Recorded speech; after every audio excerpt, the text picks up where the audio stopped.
Belgium, thousands marched against Israeli war on Gaza. Around 5,000 people demonstrated in Brussels to protest Israeli attacks in the Gaza Strip, which have killed over 1,000 Palestinians. Thousands of people rallied in the Belgian capital on Sunday to protest Israeli attacks in the Gaza Strip, which have killed over 1,000 Palestinians. As many as 5,000 people gathered in front of the train station Gare de Bruxelles-Nord and marched to Jean Rey Square in the European quarter of Brussels, carrying Palestinian, Belgian and Turkish flags, and chanting slogans such as "Child Murderer Israel, Terrorist Israel" and "Where is Belgium and the EU?"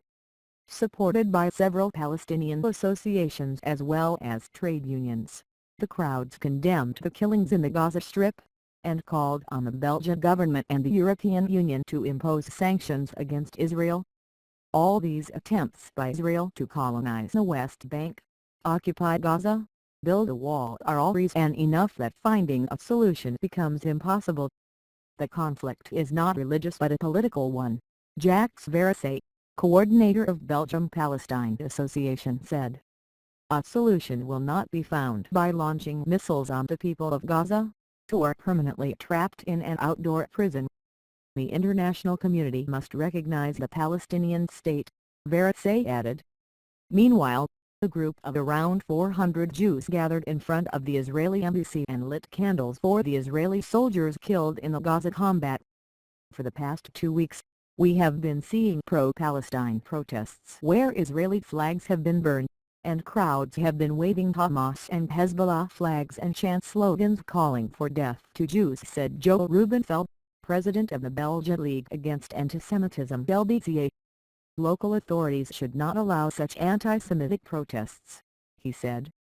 The Palestinian death toll from Israel's ongoing military offensive in the blockaded Gaza Strip rose to 1031 on Sunday, according to the Palestinian Health Ministry.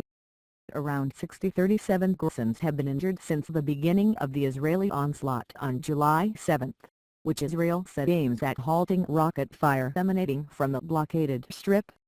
Israel's military operation, dubbed Operation Protective Edge, is the self-proclaimed Jewish state's third major offensive against the densely populated Gaza Strip, which is home to some 1.8 million Palestinians, within the last 6 years. On Saturday, rescue workers managed, during a 12-hour humanitarian lull, to recover the bodies of 147 Palestinians, including children and women, from the rubble of homes devastated by Israeli strikes on the eastern and southern parts of Gaza. At least 43 Israeli troops were also killed in Gaza combat, while 3 civilians were killed by Gaza rocket attacks on Israeli cities.